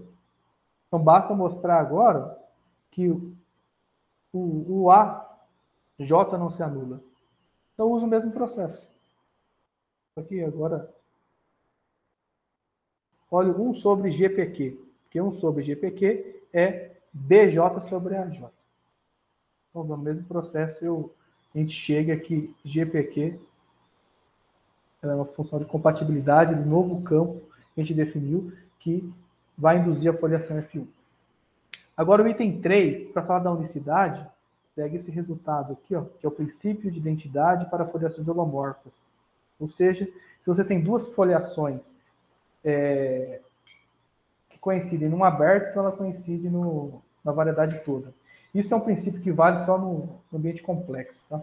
Isso vem também desde função. Você pega qualquer função holomorfa, se você tem duas funções, ela está definida num ambiente qualquer. Se quaisquer duas funções elas são iguais num aberto, então elas são iguais no ambiente todo. Então, a base da demonstração dessa proposição vem desse princípio de análise complexa. Também vocês encontram no livro do Bruno.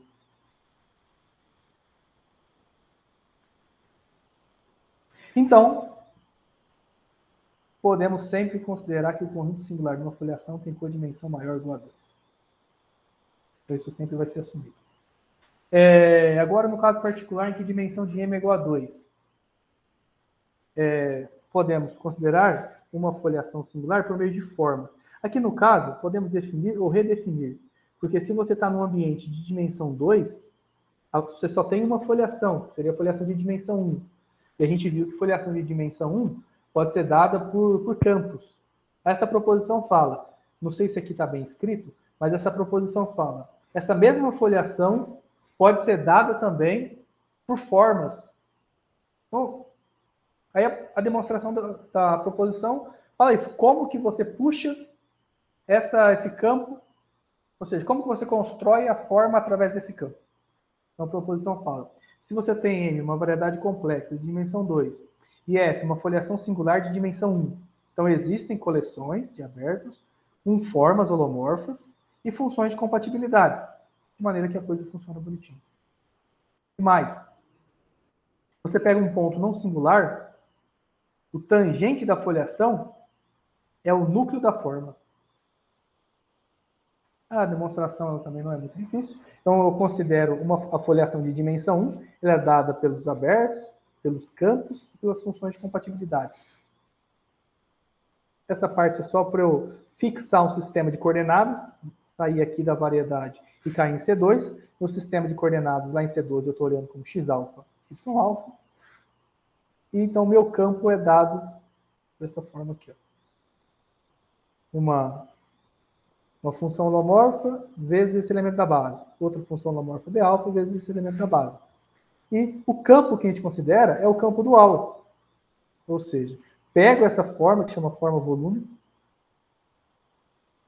faço a contração desse iota ou i, é a contração dessa forma volume por esse campo x-alfa. Aí eu tenho essa forma holomorfa. Aí eu verifico a questão de compatibilidade. Então, nesse caso aqui, eu estou com o alfa beta diferente de vazio. Então, verifico que eu vou ter a relação de compatibilidade. Por definição, o ômega alfa é dado dessa forma. Aí eu observo que essa função aqui, ó, essa mudança de coordenadas, a gente viu que é a mudança lá de Cn para Cn, ou nesse caso de C2 para C2.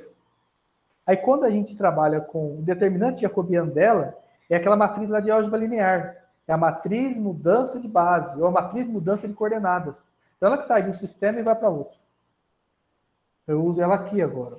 Sai do sistema dx-alfa para dy-alfa para dx-beta, y-beta, outro sistema de coordenadas. E daqui para cá, eu troco x-alfa pela questão de compatibilidade. X-alfa é igual a g-alfa beta x-beta.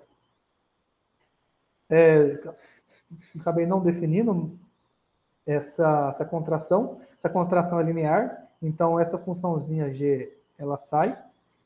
E eu tenho isso aqui. E esse elemento aqui é o próprio ômega beta. Então, eu chego aqui. Ômega alfa tem essa compatibilidade agora. Ômega beta. Esse cara. Então, você considera a forma dual. Vamos um pouquinho de água.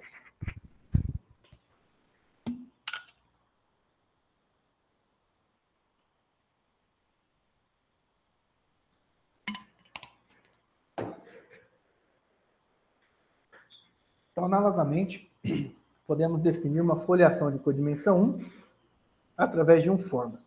Agora, quando você trabalha com a variedade de forma que ela tem dimensão maior ou igual a 2, aí você não tem exatamente essa mesma foliação sendo induzida por esses dois objetos, formas e campos. Não tem a mesma foliação, você tem foliações distintas. Mas qual que é a maneira que você usa, ou o que significa geometricamente falar que uma foliação é induzida por um forma? Se a gente lembrar um forma, vou colocar uma forma, ou formas de uma maneira local, ela opera em vetores. Então, para todo vetor, ela opera de alguma maneira. Aí eu olho o kerno dessa aplicação, ou seja, o kerno da forma. Esse elemento aqui, ele é um espaço vetorial de dimensão n. Então, o kerno dessa forma são hipersuperfícies.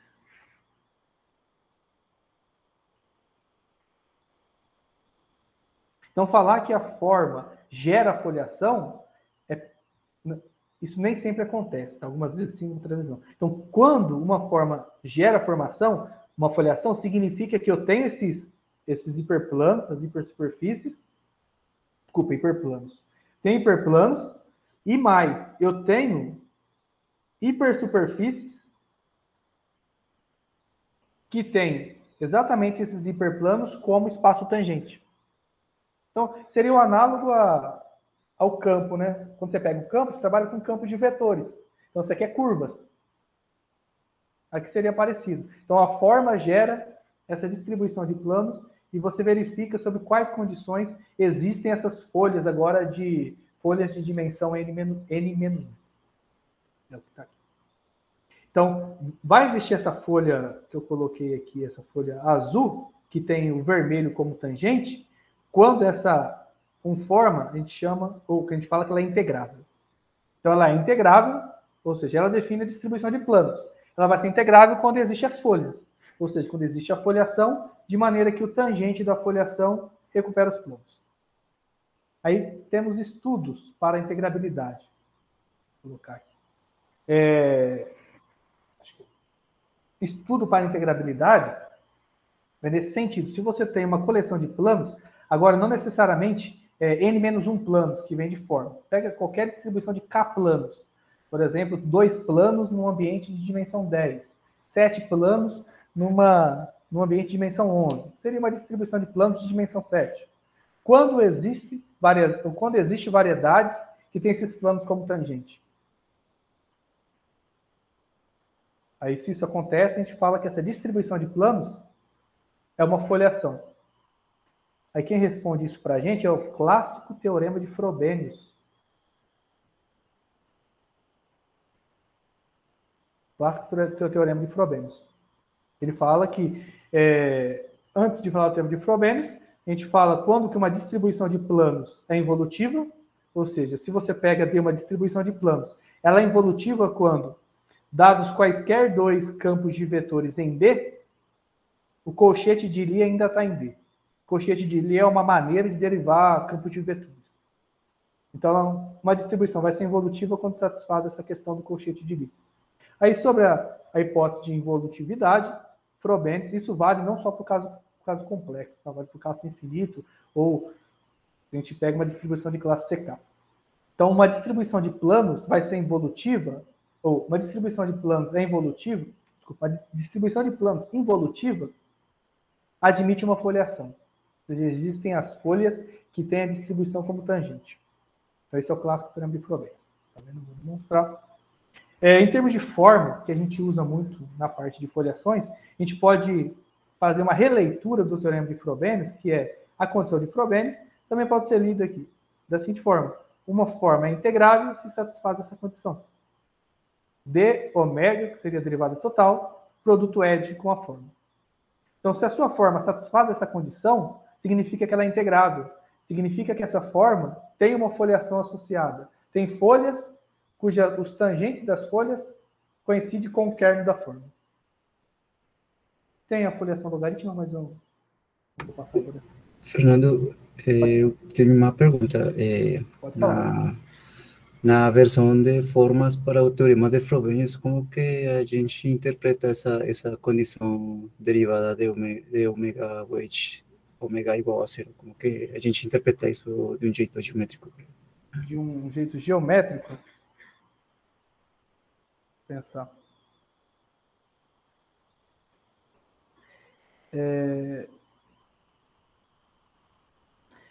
Bom, não sei se tem uma interpretação geométrica para essa expressão d ômega produto edge com ômega. Mas o que ela garante é a existência dessas folhas. Agora, em geral, o que você tem? Você tem a forma ômega. Então, ela te induz planos. Ou K-planos, vamos dizer assim. Aí, ela garante a existência de folhas. Então, se vale isso daqui para essa forma, você tem a existência de folhas. Agora, o que ela quer dizer geometricamente, vamos dizer assim, eu não sei. Não sei.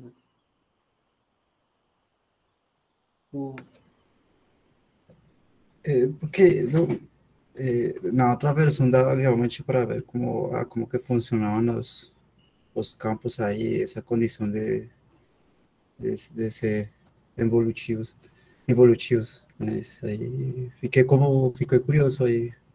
Sim. Ou será que, não sei, como as distribuições são dadas pelo kernel dessas uniformes, será que não sei, realmente não sei. Entendi.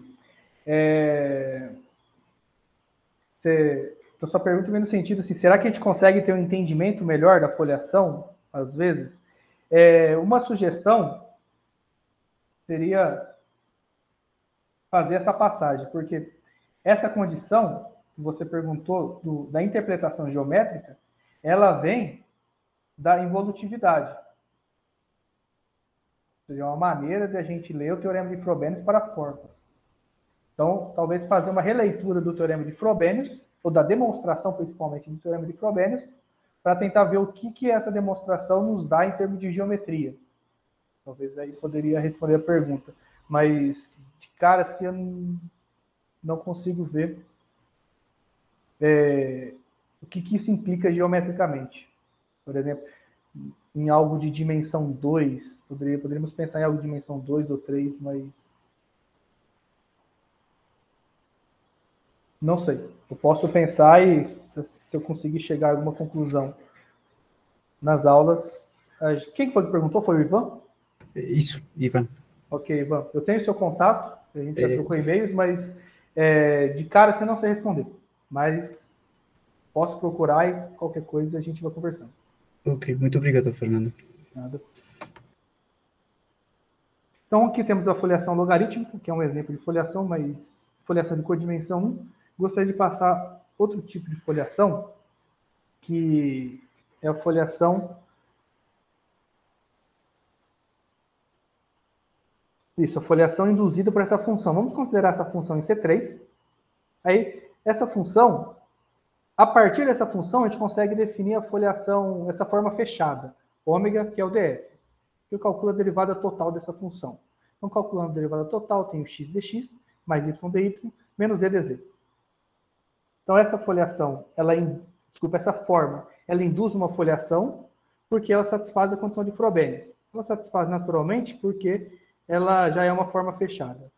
E as folhas dessa foliação são conjuntos de nível dessa função. Ou seja, vamos pegar alguns conjuntos de nível. Por exemplo, meio igual a x2 mais y2 menos z2 igual a 0. Isso é equivalente a... Peguei o nível 0. Vou pegar o nível positivo, o nível negativo e o nível nulo. Então, isso é a mesma coisa que x ao quadrado mais y ao quadrado igual a z quadrado. E isso para a gente é um cone. Vou fazer um desenho real.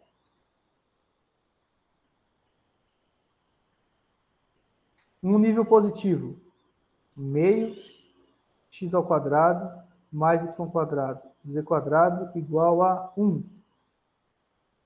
Então, isso equivale a x ao quadrado mais y quadrado igual a z quadrado mais 2. Isso daqui, eu conversei com o Nelson hoje, ele falou para mim que isso daqui é uma hiperboloide de uma folha, se eu não me engano. Não estou olhando os eixos. Não vou colocar os eixos para não polir o desenho. Mas, de algo nesse sentido.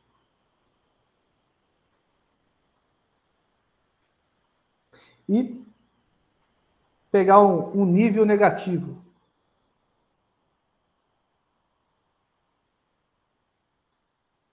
Igual a menos 1. Então, eu tenho x ao quadrado mais y ao quadrado igual a z quadrado menos 2.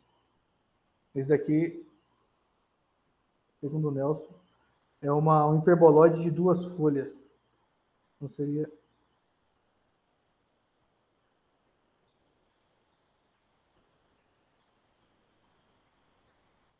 E se eu aumentar o nível, ou diminuir o nível, eu vou ter mais folhas aqui dentro, ou aqui dentro. Então, seria esse desenho aqui. Eu coloquei só o desenho dos 3 tipos de folha que a gente pode ter. E se a gente observar, também eu tenho uma singularidade aqui na origem. E outra coisa, outra informação, é que o cone é a única folha que, vamos dizer assim, que encosta na singularidade. Nós vamos ver na próxima aula que folhas que chegam na singularidade a gente chama de separatriz. Aí, conforme a gente vai aumentando o nível, nós vamos tendo mais folhas. Então, seria uma maneira de folhear o R3 também. Esse é um desenho do R3.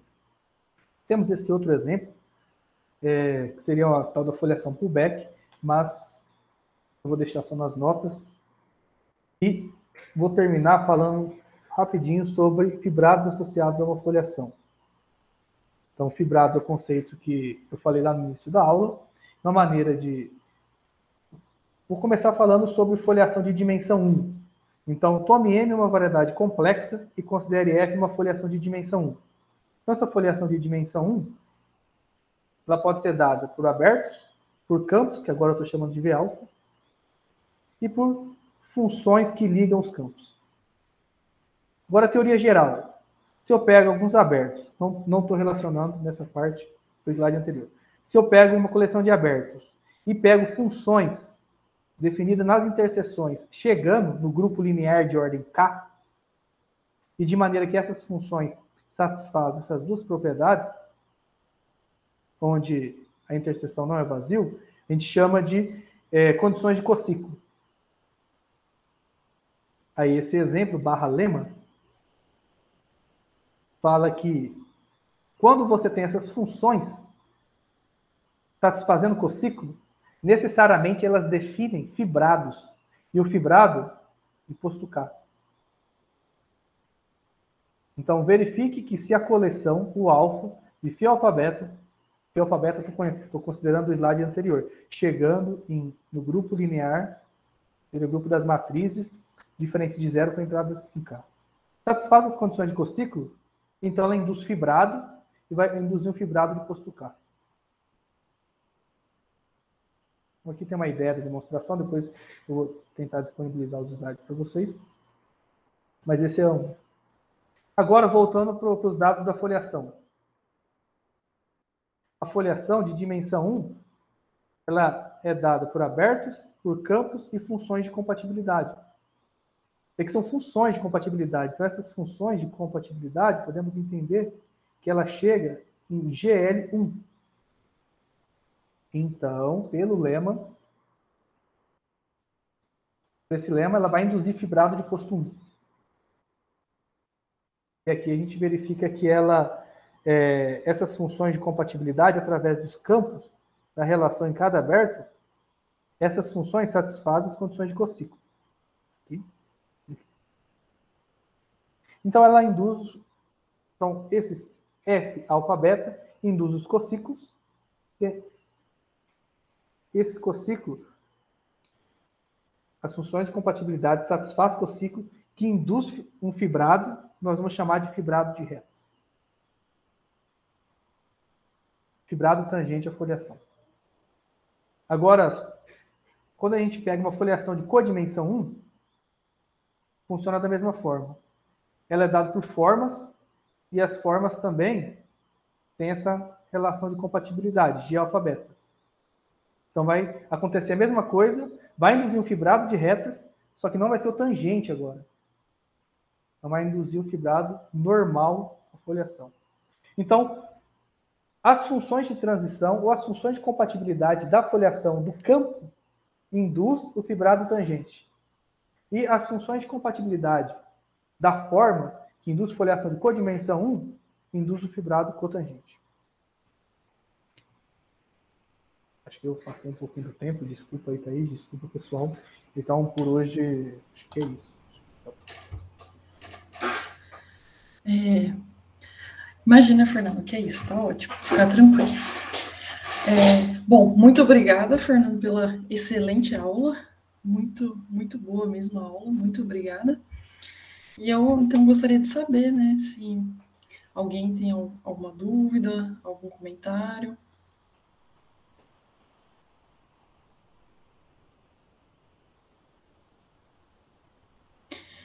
Bom, eu tenho uma, Fernando. Pode falar. Mais uma pergunta que eu não sei se é besta, mas... Não é não. No exemplo, um dos últimos exemplos que você fez de foliações, aquele que você... Isso, esse mesmo. Você falou que a folha que toca a singularidade, digamos assim, né, ela chama separatriz. Isso. Nesse caso especial, a separatriz é o cone, que é uma variedade algébrica, né, que tem uma singularidade isolada na origem. Sim. E pelo que eu entendi, toda vez que a gente construía uma unforma dessa maneira, proveniente de uma função, né, que tem uma singularidade isolada na origem, no seguinte sentido, quero dizer, você pega o gradiente da f, né, ele só se anula na origem, né, nesse caso, nesse exemplo. De forma geral, se a gente pegar uma função, né, que o gradiente só se anula na origem, montando essa foliação via as formas, né, se eu entendi bem, nós vamos sempre ter uma separatriz, que é uma variedade algébrica com singularidade isolada na origem. Certo. As outras folhas... É porque, olhando para esse exemplo, assim, se eu não estou confundindo muito, nesse exemplo, essas outras folhas, elas são, em teoria de singularidades, elas são as fibras, tem a ver com o número de Milnor, né? O que eu queria saber é, de forma geral, essas outras folhas, as folhas que são suaves, elas trazem alguma informação da fibra que toca a singularidade? Entendi.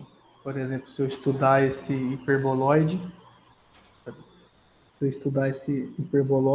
será que eu consigo? Isso, porque nesse exemplo, sim, se eu não estou viajando aqui, não estou fazendo nenhuma confusão. Nesse caso, eu acho que a topologia das fibras tem a ver com o número de Milnor, por exemplo. Entendi. Eu não sei de forma geral. Na teoria de foliações, não temos assim como entender a singularidade, por exemplo, estudando essa folha. Mas o que você falou é que o número de Milnor, você consegue alguma informação do número de Milnor nesse ponto, olhando a topologia dessas folhas, porque se isso é verdade, a gente consegue transportar isso para a foliação, porque o número de Milnor, ele se consegue entender bem lá em teoria de foliações, que ele é um certo resíduo. Então, se para o número de Milnor ele tem essa interpretação, ou seja, estudando essas outras componentes, essas outras folhas, a gente consegue estudar o número de Milnor, a gente consegue dar informação na singularidade, mas em termos de resíduo. Entendi. É porque É que o desenho é real, né? Isso, o desenho é real. Mas Não- eu acho que essas fibras, é que localmente também, né? No seu caso não é local, né? Sim, mais ou menos, porque quando a gente estuda, por exemplo, a singularidade, a gente estuda cada singularidade local e depois a gente entende qual é o comportamento global. Por exemplo, se você somar Tá. todas de uma maneira global, o que acontece, por exemplo, com a característica de Euler? Então, é justamente porque nesse caso, essas fibras, né, as por exemplo, as que têm o T positivo, o nível positivo, né, que você chama, elas são o smoothing é o que a gente chama de smoothing da variedade, né? Uma suavização do cone, digamos assim. E o número de Milnor, eu sempre erro, mas eu acho que ele é a característica de Euler desse smoothing, ou seja, da fibra, né? Menos 1.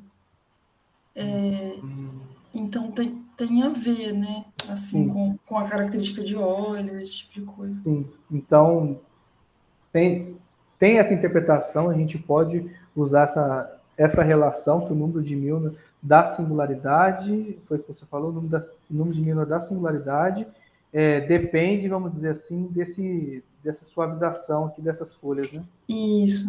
Uhum. Então a gente consegue olhar isso em termos de resíduo no mesmo sentido, né? O resíduo dessa singularidade também, só que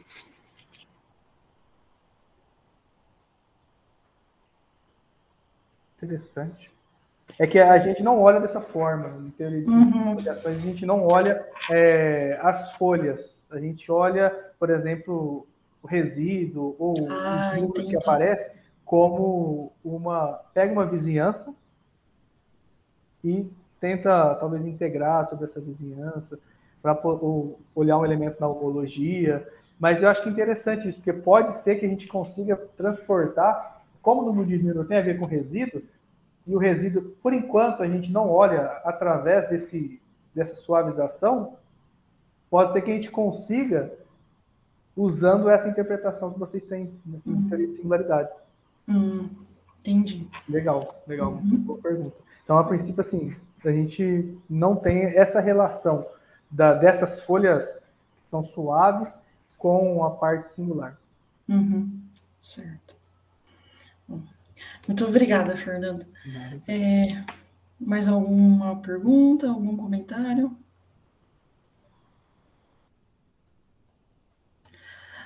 Bom, então, mais uma vez eu agradeço, Fernando, pela excelente aula. Eu que agradeço. E gostaria de convidar a plateia, né, a audiência, para ligarem seus microfones, para a gente, quem quiser ligar as câmeras também, fica à vontade, né? Para a gente agradecer o Fernando. Eu sei que é um mini curso, né? Mas a aula dele foi tão boa, acho que a gente merece uma salva de palmas por aula, né? Muito obrigada, Fernando.